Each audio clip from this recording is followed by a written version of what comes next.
And we are back. Pokemon Fire Red, Hardcore Nuzlocke, the run continues. This is our third attempt, only using bugs here. We've made it to the fourth gym against Erica and her Grass-type Pokemon. We drop back with a Sleep Power. Yuzu doing amazing work here.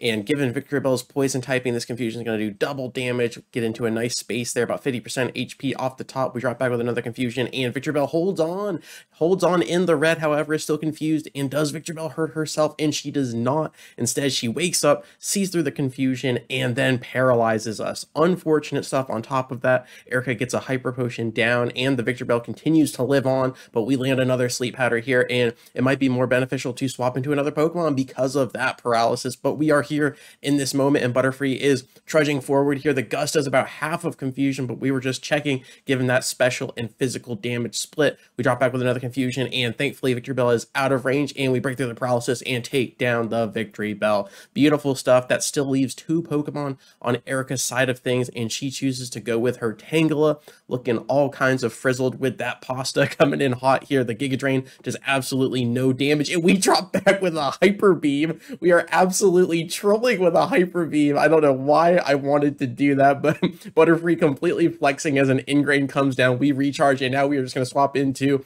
our Sagiri here. Our Beedrill tank the Giga Drain upon swapping in, does hardly any damage as we 4 times resist most of these grass type moves here with all of our Pokemon. The Twin Needle comes down. It is stab super effective with that bug typing, and it is a fadeaway crit as well. That might not have even been a crit. I don't even know, but the Vileplume comes down. We drop back with another Twin Needle. Sagiri feeling it here, and the Vileplume eats that up for breakfast. The Stun Spore comes down. We are now paralyzed, but thankfully we do have the Cherry Berry on the Bumblebee. We drop back with a Secret Power going for that potential paralysis, and we get the roll. We absolutely do. However, the Vileplume comes in with another paralysis given from that Stun Spore, and Erica leans into a full heal here, but we drop back with a Twin Needle, and it's almost enough to put down the Plume of Vile as the acid comes in. We tank that no problem, and one more Twin Needle does the job. We get that 4th gym badge, and the run continues.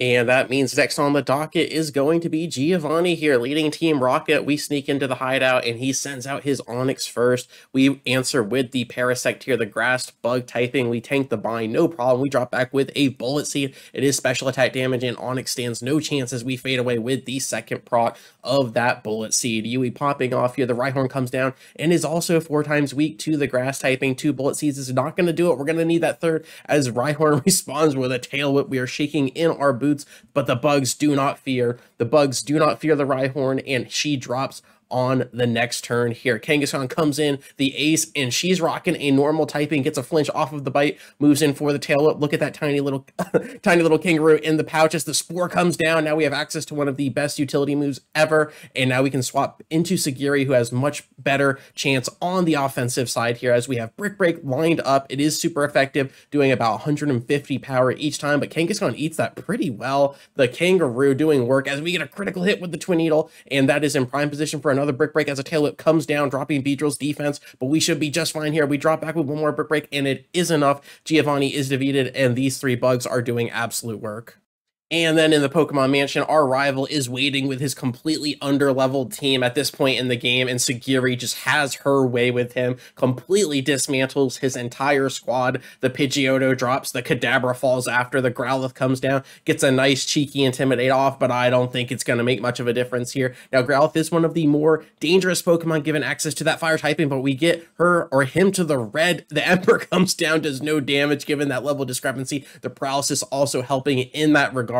3 Pokemon down, 2 to go. The Gyarados comes down, also has access to Intimidate, and we're not going to be able to do much damage with that. We're operating on a -2 attack stat, but the secret powers continue to rain down, and the paralysis is always welcome as Gyarados is locked down. The Sea Leviathan cannot do anything. We swap into Yui. Our Parasect Another Thrash comes down. We tank that no problem off the top here. We can drop back with a Bullet Seed as it's going to be neutral damage given the water flying typing, but that does absolutely nothing to the Sea Leviathan given his ridiculously high special defense, but still paralyzed. So we are good to go here. We drop back with a cut, and using that physical attack that Yui has available, we take down down the Sea Leviathan. That leads to the ace here. Ivysaur, we drop back with a Spore, put the cute and cuddly guy to sleep here, and now we can do whatever we want. We can swap back in to another Pokemon. We can lean into the Dig, which does neutral damage here. Ivysaur sleeping on the job. What will the ace do? Massive damage. Ivysaur floating about 30% HP. We dig underground one more time here. Yui going in, comes down. Naruto underground, pops up, punches Neji in the face, and we secure yet another battle.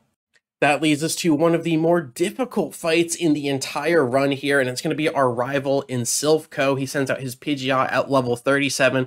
We answer with Yuzu with the Sleep Powder. Beautiful stuff here, starting us off. Now, Pidgeot does have Keen Eye, so we have to watch out for that. We can't do any accuracy debuff strats. The Psybeam comes down. We upgraded from the Confusion, looking pretty good there. Going to be looking out for that Psychic to upgrade the Psybeam in the future. Pidgeot tanking these, no problem, but we are just chipping away absolutely, and Pidgeot is still sleeping on the job, floating in mid-air, but getting some Z's, and Pidgeot goes down, doesn't even know what hit him. The Growlithe is here, thankfully not an Arcanine yet, or an Arcanine, depending on how you want to pronounce that. The Growlithe falls asleep here. We stand in front of a fire type, but we do not fear, and we drop back with another Psybeam here. Yuzu doing absolute work. Our pseudo starter, we drop back with another Psybeam. Do we get a fadeaway crit? And no, we don't. Growlithe holds on with red. Does our rival heal? And he does not. So one more Psybeam will do the trick, and Butterfree is flying high. The Gyarados comes down, and on top of that, Butterfree tanks both Intimidates this time and gets another Sleep Powder down. Compound Eyes doing work in this run, making that Sleep Powder almost 100% accuracy as we get the Gust down as well, doing monstrous damage to the Gyarados. I'm just kidding. We do a little bit of chip off the top. Gyarados wakes up. We get another Sleep Powder in there, and the Sea Leviathan falls asleep, and I do believe it is time to swap into somebody who can deal with him on a better level. So we get Sagiri in there. She's ready to go, and she tanks the bite, no problem. We drop back with a Secret Power, leaning into that Paralysis play one more time, but the Dragon Rage is here, doing 40 damage off the top, and we are kind of on a timer now, so we're really going to need a crit. Maybe a Paralysis just to blitz down the Gyarados, and another Dragon Rage comes down, and this makes the fight very interesting, as we're going to have to swap into our Parasect now. Yui gets out there, is going to have to tank a Dragon Rage upon the swap, so we're already down 40 HP, but we need to drop back with a Spore as another Dragon Rage comes down, and we are absolutely dead to one more. So if Gyarados wakes up, we are in trouble. Thankfully, fast asleep for this turn. We drop back with a Slash. It doesn't kill, and now we can roll it all, or we can swap back into Yuzu and potentially fade away on the Sea Leviathan, but the fight is not over as another Dragon Rage comes down. This Gyarados is an absolute problem. We drop back with a little more Psybeam, and thankfully it is enough to take down the big beefy Sea Leviathan. Alakazam comes down, and we are in a very tenuous situation here.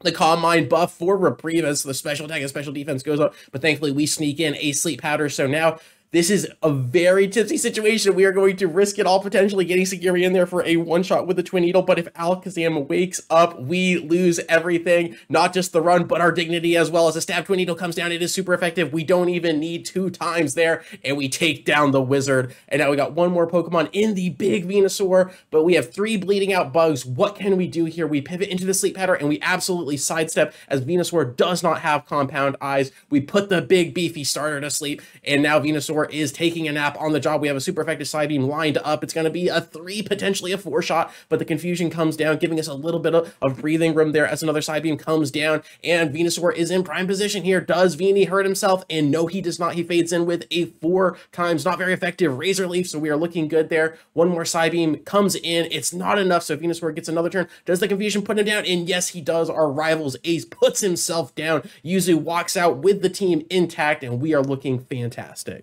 It's time to take on Giovanni one more time at the top of Silph. We got the Nidorino out here, but we get Poison right off the bat, which is not great. So we are on a timer as far as our Butterfly goes. Rhyhorn comes down. We are looking very vulnerable now. So we're going to pivot into Yui, our Parasect here. Going to get the Dig, potentially one-shotting from that range, and we do not. Rhyhorn holds on, but we take down the Rhino, no problem here. We get a Spore in there. The Tail Whip does come down. We got to watch out for that. The Dig is here. We get Poison, but the Shed Skin is absolutely beautiful. We drop out with another Dig, no problem there, and we get absolutely fadeaway crit by the Body Slam. I honestly don't even think we would have survived that without the Tail Whip. I just was not playing around the crit there, and we really, really needed to respect the Nidoqueen, but this is what happens almost every run. You get comfortable, you get a little bit complacent, and then you get absolutely punished. And we're just going to have to take that. We absolutely are going to have to take that. Thankfully, we still have a Sleep Powder / Spore user in Butterfree, so the run's not over with the fall of Parasect. But man, Yui, this one's for you as we get Kangaskhan into the red here, and Beedrill's going to drop back with one more Twin Needle and takes down the Kangaroo. Really tough stuff. That's going to be our first casualty, but we've got a couple encounters lined up right after this.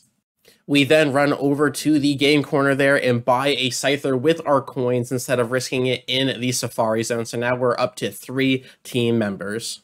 And after evolving that Scyther into a Scizor, one of my favorite bug-type Pokemon, we go ahead and take on the 5th gym leader in Koga here, sends out his poison types, leading with the Coughing, but we've got Yuzu lined up again with that signature sleep powder. Coughing is now asleep, and now we can swap into Gabimaru, our lead, our ace here, and Coughing wakes up, but it doesn't affect given that steel typing. On top of that, Scizor can learn Swords Dance. So we've got some sweeps lined up in the back here. 2 Swords Dance comes down. However, the smoke screen is here, so we do have a potential to miss our attacks, which is going to be a little bit tipsy, but it's definitely something we can work through as another smoke screen comes down, which is absolutely ridiculous. We drop back with the slash and it's a one-shot. It's going to be a one-shot every single time we use it. The muck comes down, and as long as we connect through that accuracy debuff, we are 100% okay. The muck falls, and that only leaves 2 Pokemon. Another Coughing comes down, but the Coughing dodges and piles on with another smoke screen. This accuracy battle is absolutely insane, but Gabimaru, do you believe? Can you see through the disguise? Can you see through the smoke?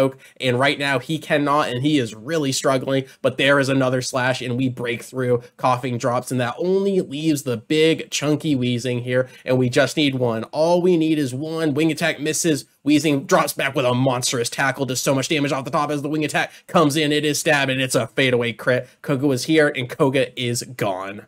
And that leads us to our final encounter for the run, and it's going to be the Venonat, a coveted encounter, one worthy of a Master Ball. And how about that 6th gym battle here in Sabrina and her Psychic-type Pokemon? Her Alakazam hits like a truck, but trucks don't hit hard when they are gone. The Kadabra comes down to lead this fight. We drop back with a Sleep Powder. It is the staple of the run at this point. Yuzu doing work. We're going to pivot into Gabimaru once again, get the Scizor out there, benefiting from that Steel typing as it makes the Psychic moves not very effective, as Kadabra goes in for a little bit of setup of his own as we lean into Swords Dance. So we've got 2 Calm Minds on Sabrina's side, and then we have 2 Swords Dance on our side. And will Kadabra win this game of chicken as a 3rd Calm Mind comes down? And unfortunately for Kadabra, it doesn't matter as we drop back with a slash. Gabimaru popping off right here. Venomoth comes down, and I don't believe any of Sabrina's Pokemon can live a +4 attack from this Scizor. Mr. Mime comes down. We outspeed and outdamage to the heavens here. That only leaves Alakazam, the ace, the one, the only, and he does outspeed, but he gets greedy for the Calm Mind, and that will be his final mistake as Slash comes down, puts down the Wizard, the double-spooned buffoon, if you will, and Sabrina forks over the 6th gym badge. But as far as this video goes, thank you so much for your time. I really do appreciate it, and I will catch you on the flip. Peace.